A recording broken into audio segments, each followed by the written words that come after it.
Hace unos meses, durante el Dev Day de OpenAI, mientras todos estaban enfocados en la presentación, pasó algo que nadie esperaba. En una de las diapositivas apareció una lista de empresas que había consumido cantidades absurdas de tokens en los modelos de OpenAI. No millones de tokens, trillones. La diapositiva pasó muy rápido, pero quienes la alcanzaron a ver entendieron algo inquietante. Esta lista no mostraba quién usa más inteligencia artificial, mostraba quién ya la está industrializando. Estas empresas no solo están experimentando con IA, la están usando como si fuera energía. Pero cuando la inteligencia se mide, se factura y se raciona, ya no estamos hablando solo de herramientas. Porque si hoy los tokens son las unidades básicas de la inteligencia artificial, entonces lo que esta lista reveló fue dónde se está concentrando el poder. Y eso es lo que está en juego en esta guerra silenciosa, no los chatbots y su capacidad, sino los tokens y la capacidad de cómputo.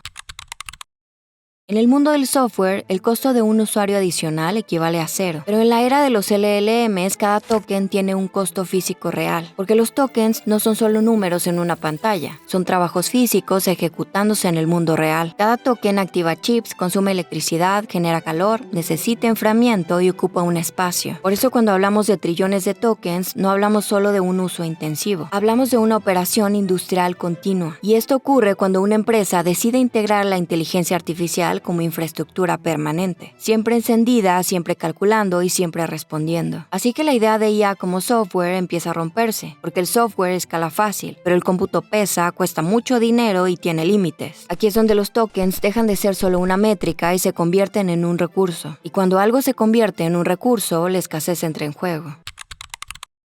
Todo el trabajo físico de los tokens pasa por un punto muy específico: silicio. Cada token que se genera, el razonamiento y las respuestas ocurren sobre chips reales. Y aquí está el problema: el silicio no escala como el software. Se fabrica en plantas que cuestan decenas de miles de millones de dólares, con máquinas que solo unas cuantas empresas en el mundo saben operar a través de procesos que tardan años. Solo esta empresa en el mundo fabrica las máquinas necesarias para hacer los chips más avanzados. Y esta empresa es la única que sabe usarlas a escala masiva.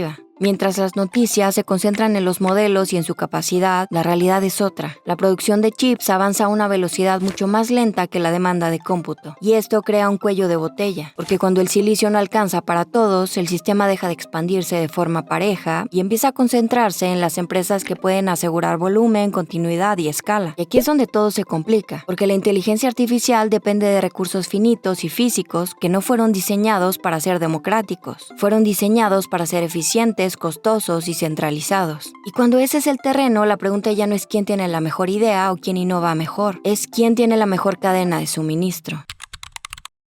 Pero incluso con chips y silicio, el cómputo depende de algo más importante: energía. Electricidad constante, estable y predecible. Hoy los centros de datos consumen alrededor de 400 a 500 mil millones de kilovatios hora al año. Con esa energía podrías cargar todos los teléfonos del planeta todos los días durante más de una década. Aquí es donde la idea de escalar la IA empieza a chocar con el mundo real, porque los modelos no funcionan a ratos. Necesitan energía a las 24 horas del día, redes que no fallen y sistemas de enfriamiento que funcionan incluso cuando el clima no coopera. Por eso hoy las empresas más grandes de IA ya no negocian solo con proveedores de nube, negocian con compañías eléctricas, con gobiernos locales y con ciudades enteras. Solemos pensar en la IA como algo etéreo que vive en la nube, pero la realidad es que tiene un peso, consume electricidad y ocupa un espacio físico en racks de servidores. Y en muchos lugares la respuesta empieza a ser la misma: no hay capacidad suficiente. Por eso hoy la industria ha empezado a experimentar con formas de cómputo que no dependen del silicio tradicional, como las biocomputadoras con neuronas humanas creciendo sobre chips y sistemas vivos capaces de procesar información con solo una fracción de la energía que se utiliza hoy. Pero aquí hay un dato curioso: un solo centro de datos de IA puede consumir la misma cantidad de agua que casi 3 restaurantes de comida rápida.